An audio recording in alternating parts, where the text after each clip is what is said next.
try that again. Get it out of the way. Just get this stuff out of the way early.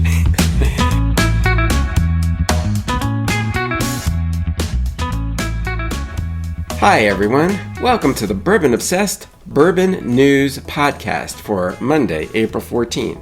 I am Ed from bourbonobsessed.com, also known on Instagram as bourbon_obsessed.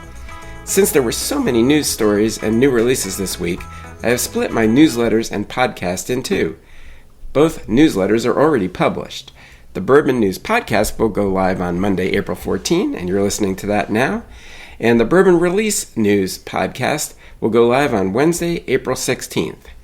As usual, I am here again with my friend and bourbon aficionado, Dean Langdon. Dean, what's new? Glad to be here, Ed. It has been a busy week in the bourbon world, and I don't care what people say about downturns. It doesn't seem like it right now. There's a lot going on. Oh, there's definitely a lot going on. Have you done anything interesting? I think you had a... You're always doing something. I tried. I ran an informal tasting for some people last night, which is always interesting to see how people react when they haven't been drinking bourbon much. This was a beer group, and they enjoyed themselves. It's hard to do half-ounce pours, but we do. So that was the most interesting thing this week. Nothing else too exciting. So. Yeah, no, you have to you have to moderate the pours so you don't get through too many things in a tasting. Or you can. We've all been there. We've been there. You can always have more when you're done with the tasting, but you get to that fifth one and it's like, okay, I'm not tasting much of anything anymore if you're not careful. So no, but as always, drink responsibly, folks. That's right. Just like Dean and I do here. All right, let's just dive right into the news then. So the Kentucky Bourbon Trail set a new record with 2.7 million visitors in 2024. Now with 60 participating distilleries, the Kentucky Bourbon Trail welcomed an all-time high of 2.7 million visitors. Visitors from all 50 states and more than 20 countries across 6 continents poured into the bluegrass state last year, up from 2.5 million tourists in 2023, the third straight year topping the 2 million mark. I think that's great. I mean, the number of distilleries is sort of growing exponentially as we get more craft distilleries. There's more for folks to visit, more for them to do. A lot of the craft distilleries, you can now get your own bottle or sometimes even your own barrel. Some of the other stats they had were like 76% of visitors were from out of state. I think that's a great statistic. 62% had incomes of more than $100,000. So before they came. Well, exactly. Yeah, dropped precipitously after the third day here. But that's a great cutout, a great slice of tourism for our state, and we need to protect that and preserve that with our bourbon industry. Yeah, I mean, so it seems like the bourbon tourism part of things is alive and growing, whether bourbon is in a slump or not. We're not saying it is. I mean, that's what's... You can only sell so many bottles at the distillery, right? I mean, your big boys, and even the small distilleries, it's all about distribution. I don't know any distillery that's going to make it just on, sales to tourists, but it's an important part. I think it's probably more profitable on the tourism side than perhaps on the distribution of their normal product side. Yeah, I don't know. It'd be interesting to actually talk to somebody about how that works, because, I mean, it's very complex setting up the restaurants. Some places outsource them to outside companies to run their restaurants. Other people run it themselves. There's a lot of business work behind that. You're right. It's very different from running a distillery. It is very tourist, person-facing. We'll come back to that when we talk about one of the other stories here, because one of the distilleries in the news publicized some financials, and there's some interesting insights from those financials about what makes money and what doesn't. Oh, that will be interesting. So someone on the social media commented that apparently nobody from Antarctica came because it says 6 continents, and we're just assuming that the missing continent is Antarctica. That's a pretty good guess. I don't know that there are native Antarcticans, if that's even a word. Well, they're flightless, so they'd have a hard time getting here. But then again, so are we. It's hard to hold that Glencairn with a flipper. So it is. All right, let's move on to our next story. I didn't even. I guess this was subliminal. Dean and I are sipping on some Maker's Mark 101 at the moment, and our next story is actually about Maker's Mark. So Keeneland Racecourse and Maker's Mark announced the second bottle in the Greats of the Gate 10-year commemorative bottle series. Proceeds from each year's limited edition bottle benefit nonprofits that support Kentucky's horse racing industry and vibrant culture of hospitality and the arts. The 2025 Greats of the Gate bottle will honor the legendary racehorse Lexington, who competed from 1853 to 1855. Do you remember that? That's your memory and not mine. Winning 6 of 7 races and was famously sold to stud for the highest price ever paid for an American racehorse at the time. Available beginning April 11, which is happened 2 days Friday, ago. Yep. And for an SRP of $179.99.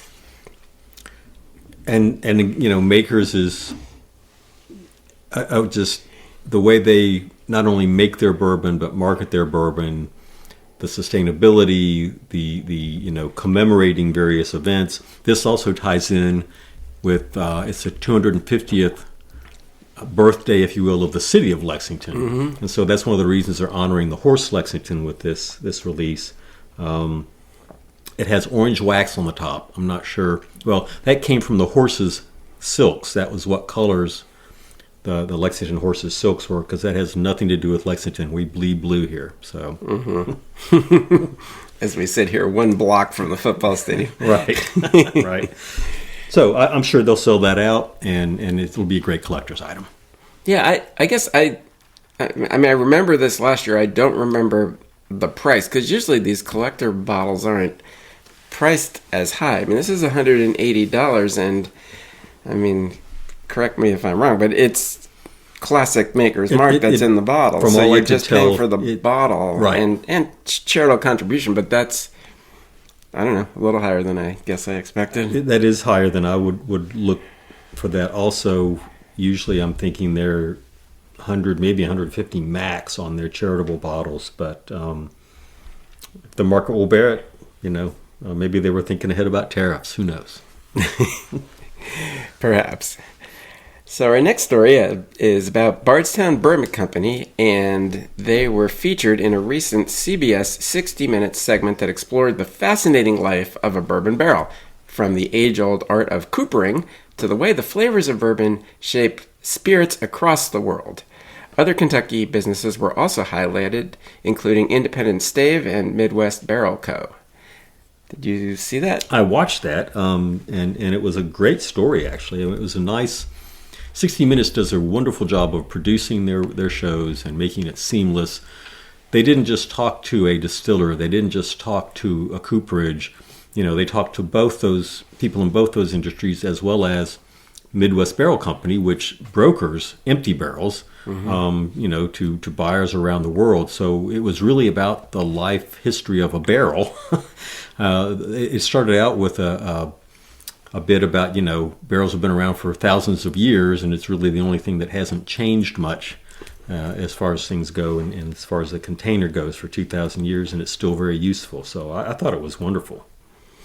Yeah, I mean, I guess we sort of take it for granted, spending so much time around these spirits, that, bourbon barrels can only be used once for bourbon, so it would be a waste if they didn't get reused, and they wind up going all over the place to be used for everything from scotch, other whiskeys, rum, tequila, right, planters, beer. Yeah, right. I mean, one of the things that came out of this was barrels have about a 50-year lifespan.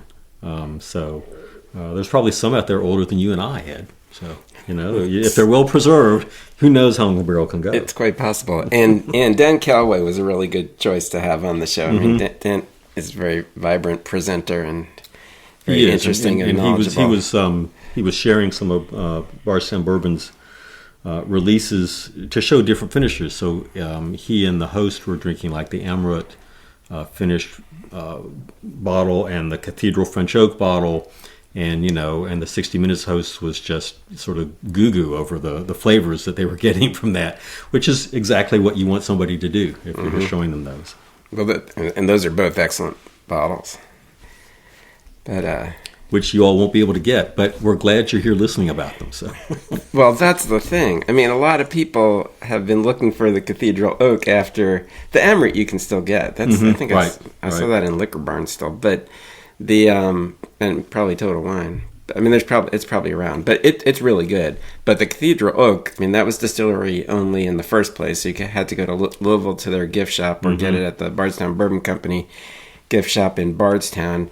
And both places released it a little differently. It may still be trickling out in the Louisville gift shop because they were having like a few bottles mornings, a few days a week. But I don't think in Bardstown, the Bardstown Bourbon Company has released it since maybe the first 2 weekends. I mean, I was online that first day. Right. Yeah. Well, and it'll be interesting because, this whole story was about the life of a barrel. These Cathedral French Oak barrels had to be first fill, right? So they were made with the same wood that they used to rebuild Notre Dame Cathedral in Paris from the same section of the forest. But they're going to use them again after they dump this bourbon. So it'd be I'm curious what they're going to do with those. I wonder if Bardstown Bourbon will sell them, if they'll use them a second time for something. It's fascinating what you do with the barrels, and this story sort of pointed that out. I suspect they'll stay local for a while. I mean, those barrels are so special that I can't imagine using them once and sending them on their way. I can't either. Right. I mean, they'll do something with those. Be interesting to see what. And then just to clarify for our listeners, first fill, these are virgin barrels that have never been used. First fill is how you refer to a barrel that's been used once before and then gets refilled with something. So like scotch that goes in a bourbon barrel that was freshly dumped of bourbon, that's called the first fill barrel, whereas a barrel that's never had anything in it's a virgin barrel. That's right. So yep.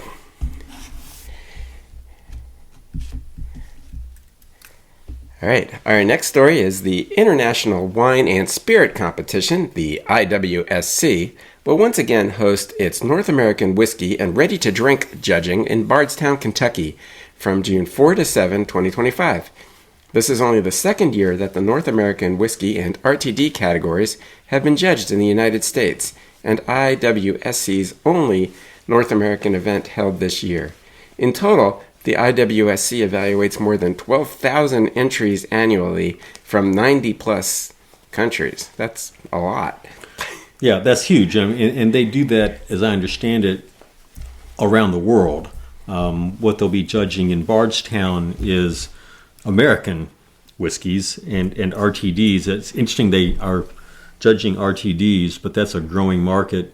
There wasn't much in the press release about the RTD portion of this. Yeah, I mean, it's because really the sky's the limit for an RTD. Yeah. And what I just saw like an hour ago was that Costco's Kirkland brand now has a old-fashioned ready-to-drink that comes in 1 liter bottles for I think like $16.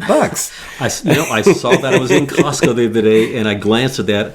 I don't buy RTDs, so I just glanced at it. Yeah, you're exactly right. When Costco hops on that train, it's a thing because they're not out there at the edge of the market. So no, but they're always at the edge of the market for the price. I mean, that's a liter for like $16, $17 or something. When I run out of my old Granddad 114, it's $20 at my Costco, and it's an easy stop to refill that. So, but going back to IWSC, I saw that there's like 8 judges. They do this double blind, which I think is great, and I thought it was a little humorous, and they limit the judges to 65 tastings a day. Yeah, that's a pretty large number, but yeah. Yeah, even if you break that up into, and obviously you break that up into different sessions. And you don't swallow it. Right. But I can't imagine how your palate's going to be very discerning after 40 or 50 tastings. But I'm not a judge. Who knows? Yeah, I mean, palate fatigue is definitely a real thing, but I'm sure they have things spaced out. There's food in between and everything. So Heaven Hill has filled the first barrel at its newly opened Heaven Hill Springs Distillery in Bardstown. Nearly 3 decades after a fire destroyed the original facility, the event celebrates the return of distilling to the bourbon capital of the world and ushers in a new era for Heaven Hill as the largest independent bourbon producer in the world. The Heaven Hill Springs Distillery will initially produce 150,000 barrels annually, with capacity scalable up to 450,000 barrels a year. Now that's in addition to their already gigantic Bernheim distillery in Louisville. So that certainly raises the question of, is there too much capacity in the industry? My gut tells me we won't see Heaven Hill ramping this up to 450,000 barrels a year anytime soon. But there's a lot of history that goes with this. I mean, this was, if I'm not mistaken, was the original Heaven Hill Distillery. Bernheim came later, and they brought back Charlie Downs, their master distiller emeritus, to help open this, because he apparently is the distiller who has worked at all, I forget if it's 3 or 4 Heaven Hill distilleries. But there's some history there. Heaven Hill's going to do this in a cautious, stable way. I think. I don't think we have to worry about Heaven Hill shutting down the Springs distillery. No, I'm pretty sure we don't have to worry about Heaven Hill shutting down. But I was a little surprised about this coming online now when, I mean, just looking on our list, we have at least 2, if not more, bankruptcies. Not that Heaven Hill's even, well, I have no idea. I don't know Heaven Hill's finances, but I would sincerely doubt they're anywhere close to having any kind of bankruptcy type issues. But it still seemed like an unusual time to bring a gigantic distillery online when, we all know what the environment's like. But I mean, Heaven Hill's bucked the trend for a long time, which is why they're in the position biggest, they're in. Well, now. That's right. They're still the biggest independently owned, big distillery. The others are owned by international conglomerates, I believe. So they've obviously done something right. Something else about this distillery is, since it's a newer one, they've focused on sustainability and things like that. So they pre-treat the wastewater, they manage the stormwater, they create some of their own energy on site. And so I think that's a great step. Maybe they, I don't know how many shifts they're running in Bernheim. Maybe they move a shift from Bernheim down to Springs and don't increase capacity, but just sort of move it around a little bit. Who knows? Yeah, I don't know. I mean, there's all different. It's actually pretty cool. I went, because for the Kentucky Bourbon Festival last year, they had, on the day before it started, I think it was on the Thursday, there was a event you could go to. It sold out in like 5 minutes, but you could go to the new distillery at the time, and it obviously wasn't open yet. So I was very quick and got a ticket to that. And it was very cool to see. And the other thing they're going to do there is they're going to propagate their own yeast, which that they don't do at Bernheim. So there's that. And yeah, I mean, it's certainly a cool new place. And yeah, we'll have to see what happens. And well, it's going to be quite a while, I guess. But I'm interested in tasting what comes out of it, because I assume it's going to taste different than the Bernheim, but...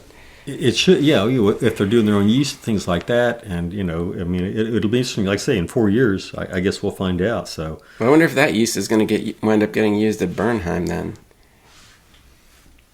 because if you're going to propagate it there, it doesn't. I'm not sure why you wouldn't propagate for 2. Right. But I don't know. I'll ask that next time. Yeah, that's a good question. I mean, I don't know what they're using at Bernheim and how they. It's their yeast strain, but it's not. I think it comes from one of the big companies. Somebody makes it for them. Yeah. Right. Yeah. And then they bring it up to quantity.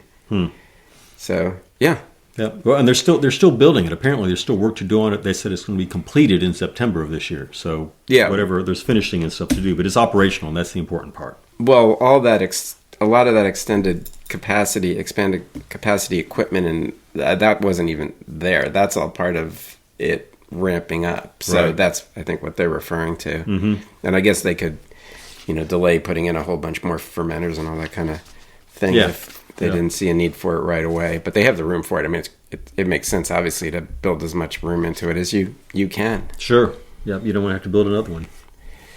All right, so our next story is unfortunately the other side of it.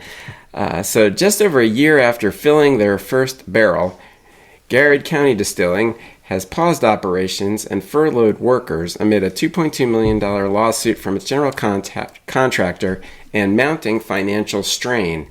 The $250 million project, once touted as one of the largest independent distilleries in Kentucky, is also facing unpaid property taxes, leadership departures, and ongoing litigation over construction issues. They have some of their own lawsuits going on for things that happened to them during construction as well. Right. They had a roof collapse that caused some damages, and I know they've sued over that. But, and it still, I think, got dropped. Wow. And so it is a beautiful, I know you've been to the distillery, I haven't, Ed, but two 45-foot column stills, capacity the same as Heaven Hill Springs Distillery, 150,000 barrels a year. So it's a really big place. They were clearly counting on doing some contract distilling. The property taxes that they haven't paid are $250,000. I found that out. The general contractor that sued them, the distillery responded to the lawsuit. They asked to have a mediation, which is a process for folks to try and work it out instead of a judge deciding what should be the outcome. Apparently, no one from the distillery showed up for the mediation. They shut the place down, and I know the general contractor has gone back to court to try and move the lawsuit forward. But it'll be interesting to see what happens. It's a wonderful facility. Somebody needs to get in there and help find a buyer for it. There is a buyer out there. Not for what it cost, but there's a buyer. Yeah. And I don't know if it's the general contractor, somebody, with a stake in it should figure out how to, what we call maximizing value. I deal a lot with trying to maximize value for assets that have sort of fallen out of favor. And there's a way to do that. So I hope it happens here. Yeah, I mean, I don't know what their big master plan is for it. And it's also a tough time for someone else to get into purchasing a distillery of that capacity. But that distillery is really cool. I mean, it's two completely parallel distilleries in one. So they can have two completely different products going at the exact same time. They only unite when it comes to barreling. So the entire rest of the way, from grinding the grain all the way through the stills, is a completely separate lines. It's really cool and really state of the art. And I think a while back we actually drank some of the All Nations bourbon on one of these episodes, and I actually think the bourbon is good, and I tried some of their new make that they had made while they were still operating, and that was all quite good too. So plus some good people working there, and no one ever everybody thinks of the big parent company side, but there's real people that lose their jobs or are out of work, and that's not a good side for any of this. The story I saw said employees were furloughed, but I think that's just a spin. I'll be very surprised if it reopens and starts production again. They also have some inventory. What we were drinking was made at Wilderness Trail, because what they've made isn't old enough to drink yet. But a combination of distilleries. Okay, yeah. So, but apparently they've got 17,000 barrels in inventory. Actually, I thought it was even a larger number than that. Could be. Yeah, that's what I saw on I forget what my source was, but and Carrie Nation's birthplace has been moved on site to the distillery. So you've got a historical. I don't want to call it a monument. How about a historical artifact? It's really cool that it's there. I mean, they did a great job with that, too. They took it and reconstructed it piece by piece. Yes. And in the parts that they didn't have the pieces for, they tried to use other pieces of it to reconstruct. And it's supposedly haunted. So there's that. I didn't take my bourbon in when we were there. Going back to the tourism aspect of things, there's a tourism attraction right there, folks. And no, there is. It's very cool. I mean, it's just too bad. So so it's also funny. I've watched some other news stories about this, not news stories, but bourbon folks reporting on it, and they don't know how to pronounce Garrett. So for all you folks who aren't from Kentucky, it's Garrett County. Well, I think we went through that pronunciation lesson on the last time we talked about them.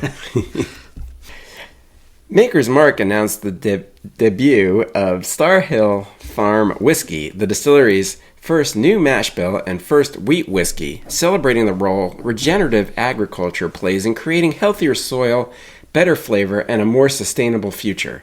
The 2025 release of Star Hill Farm Whiskey is crafted from two mash bills, one with 70% soft red winter wheat and 30% malted barley, and the other with 100% malted soft red winter wheat. It's bottled at 114.7 proof with an SRP of $100. It's available at select retailers nationwide and for purchase at the Maker's Mark Distillery on May 13. Probably have to line up pretty early for that, or by booking a Star Hill Farm Whiskey experience. It's somewhat earth-shattering for Maker's Mark to issue a new whiskey because everything they have done has been the same recipe. They have changed proof, they have added staves, but it's always been the same recipe. So This is really interesting to me. It's a 7 to 8 year old blend of those two mash bills. It's also going to qualify for the estate whiskey designation, which we talked about a couple of weeks ago. It's grain to glass type of thing where everything is here from this farm, distilled, grown, bottled, everything right there. So I love it. It's sort of the essence of what Maker's Mark stands for to me.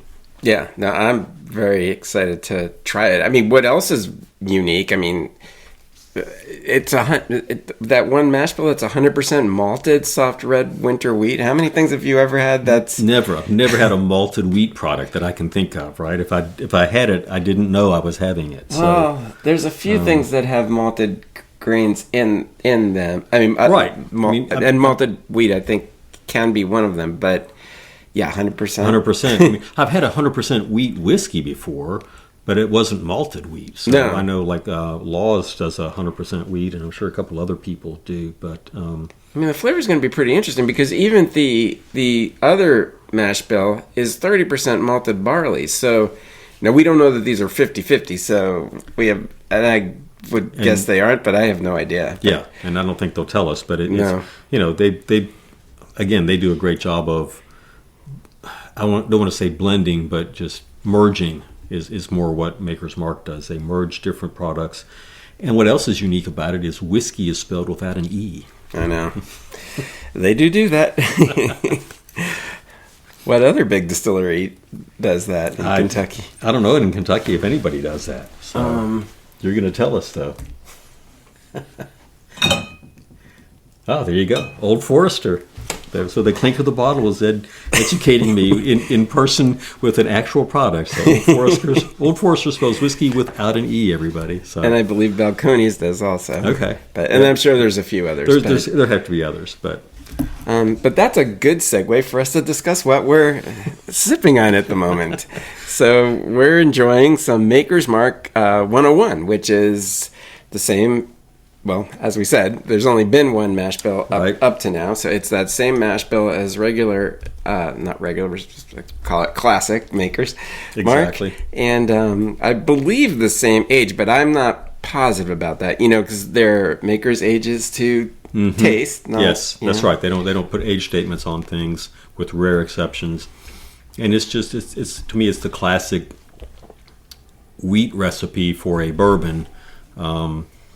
It brings the sweetness. It's just the smoothness. It's just when I was young and couldn't afford bourbon, Maker's Mark was that special bottle. You'd go out if you wanted to impress somebody, you would go buy a bottle of Maker's Mark with the red wax and just the excellent taste. So. And what do you think of the 101 versus I love the 101. It's got a little bit classic, more. Sorry. Well, it's got a little bit more viscosity, a little bit longer finish on it. All the things that are good about it are better. Yeah, it's just got fuller flavors. But the thing that doesn't seem more is the alcohol. It doesn't seem like 101 proof. You could drink this. I mean, that's the whole wheat nature of it, making it softer with everything. Yeah. Easier to drink. I mean, it has just the same classic Maker's flavors, but just turned up a notch, but without the extra heat, really. And I love the Maker's 101. Frankly, it's great and neat. I'm sure it would work well with just a big ice cube in it. And go out and buy some, folks. And we're not being paid by Maker's Mark. No, but that would be nice. So we won't turn it down if the checks are all in. Right. So our next story is about more horse racing type thing. So in honor of the 151st Kentucky Derby, Woodford Reserve has introduced its annual Mint Julep Charity Cup program featuring 2 exclusive cups. The $1,000 Mint Julep Cup is crafted from polished pewter, while the $5,000 Mint Julep Cup is made of sterling silver with a heavy 24-karat gold plating. A total of 151 cups are available, 51 of the $1,000 edition, and 100 of the $5,000 edition. Net proceeds from the sales will benefit Our Mims Retirement Haven, a sanctuary for retired thoroughbred broadmares. And it's a good cause. We're sipping out of those right now, right? Yeah. Well, no, yeah, we wish. I mean, I will tell. I checked yesterday, and the $1,000 ones are sold out. So sorry, listeners. You're going to scream for the $5,000 one at this point. Well, you have to pick them up at the Derby. I saw that. You can pick them up at the Oaks or the Derby. Yeah. You have 2 days. One of those 2 days to pick them up. My guess is that if you bought the $5,000 one, they would find a way to ship it to you if you were really nice to them. But I don't know. I'm not speaking for them. So. I don't know. Out of well over 100,000 people, or way more than that, attending both different days, I'm sure there's 100 people in there to buy. And I think I saw that there might be some available at the track that you didn't have to pre-order necessarily. So, yeah, they'll sell these out, and it's for a good cause. Retired horses are usually hard to find homes for, and they need to be well treated. So it's again another charity project that the bourbon industry is so good at, raising money for charities, and just another example for our listeners. Mm-hmm. And yeah, I mean, there's at least one or two. There's at least 2 others I think I know of for the retired racehorses. But it's a racehorses are very important to the state of Kentucky, so it's important that they have a good retirement, just like us. That's right. We got to get care of people after they've served their time, if you will. So House Spirits Distillery, the producer of Westward Whiskey, has filed for Chapter 11 bankruptcy protection due to significant liquidity challenges. This move aims to facilitate a financial restructuring while allowing the company to continue its operations. Westward Whiskey is renowned for its American single malt expressions, which have garnered acclaim in the craft whiskey market. The bankruptcy filing is intended to address financial difficulties and support the brand's future endeavors. And now we're right up Dean's alley, since he is a bankruptcy attorney. So I mean, and we're not going to get too deep into the weeds here, but there are different kinds of bankruptcy, and this was actually something called a Subchapter 5 bankruptcy. It's meant for smaller businesses. It's meant to be faster and less expensive, and so it has a debt limit. So I know that this distillery didn't owe more than like $3.4 million, or else it couldn't have filed this kind of bankruptcy. So it's not in huge financial trouble, or it would have owed a lot more money than $3 million.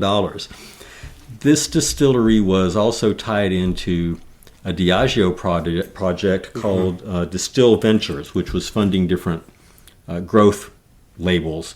And they did that with Westward. They've apparently decided to stop that project. So I think what happened here is they funded some growth for this distillery. They grew the capacity. Now Diageo has stopped that project, but the market has also softened. And so it's like we grew too fast, we've got capacity, we don't know what to do with it.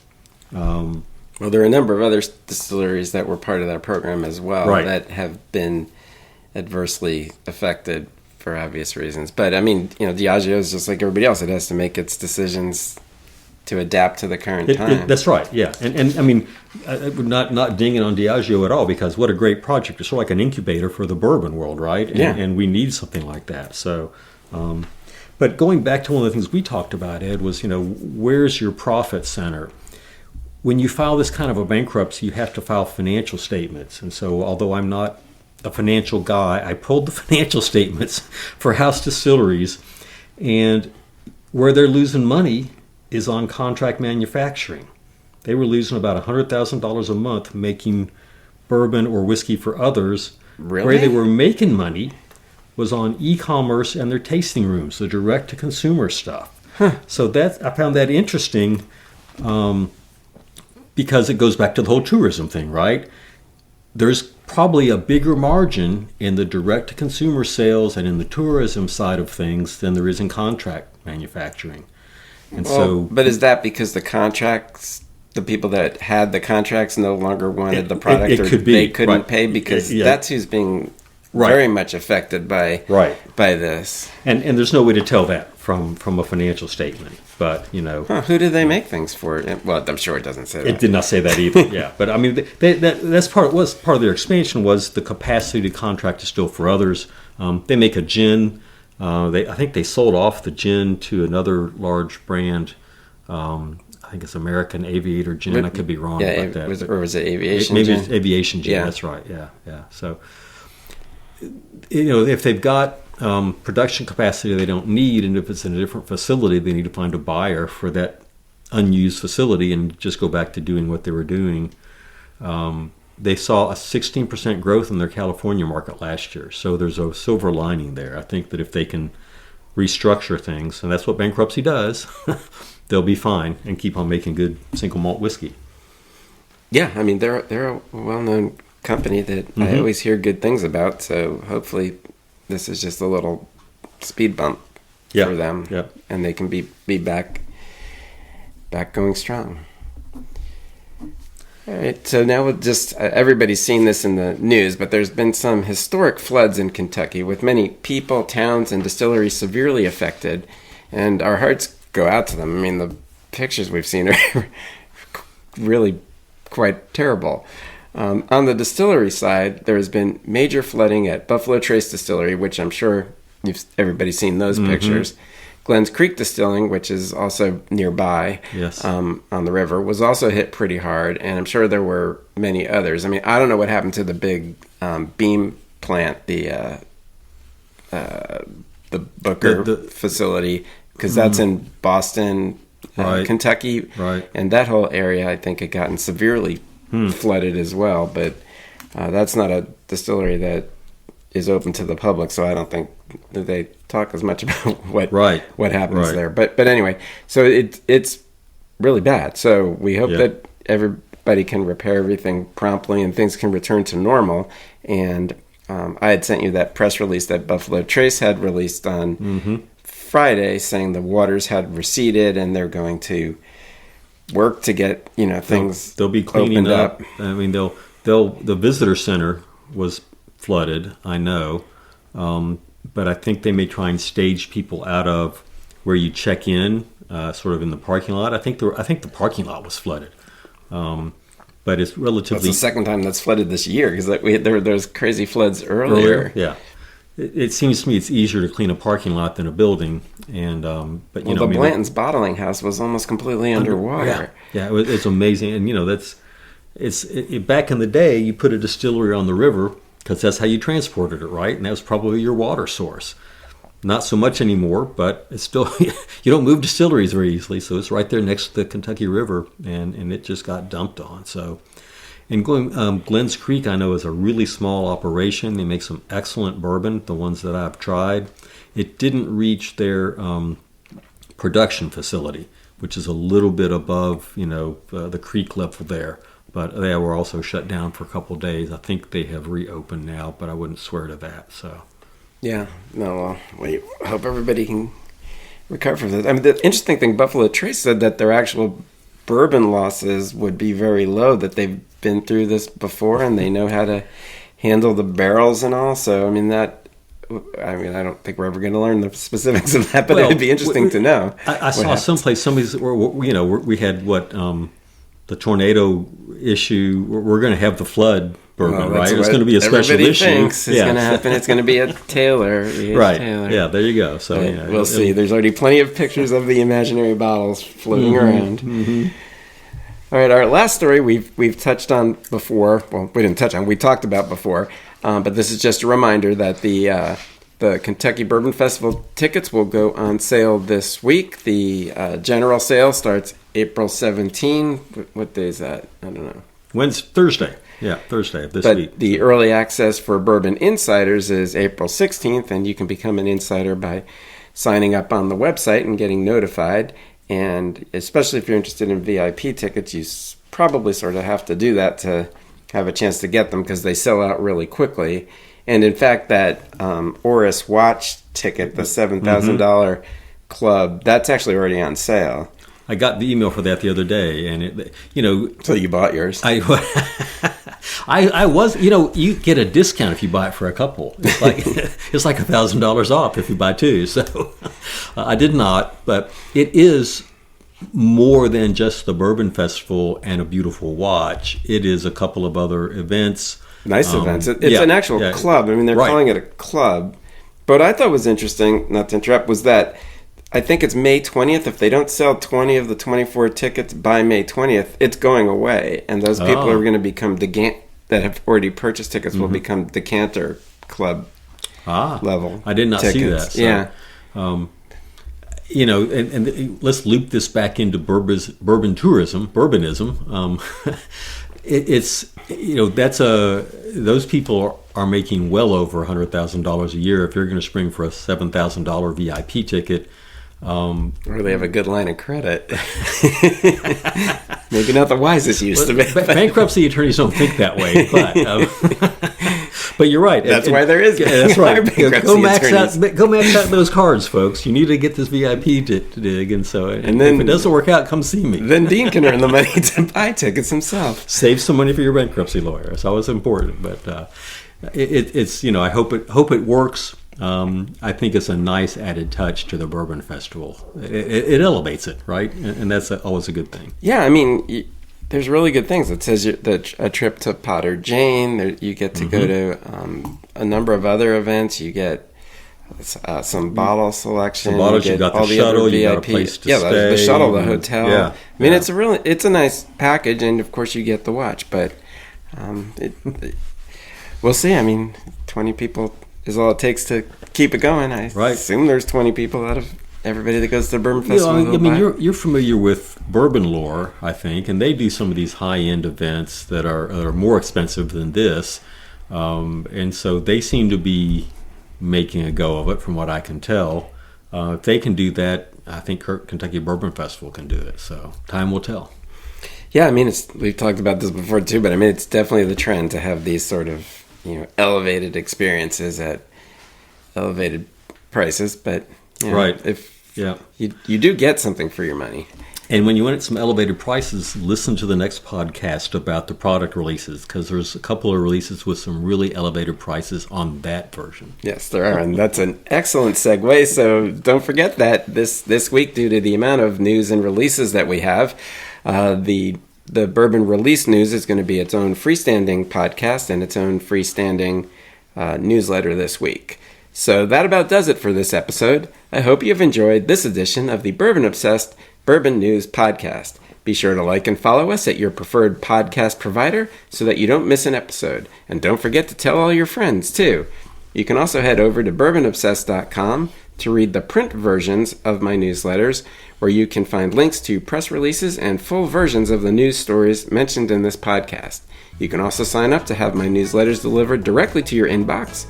While you're on my website, check out some of our over 300 bourbon reviews and over 50 distillery write-ups.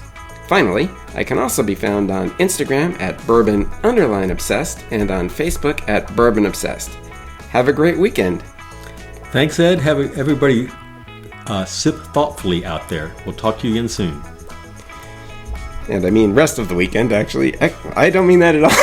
I mean, have a great week. Cheers.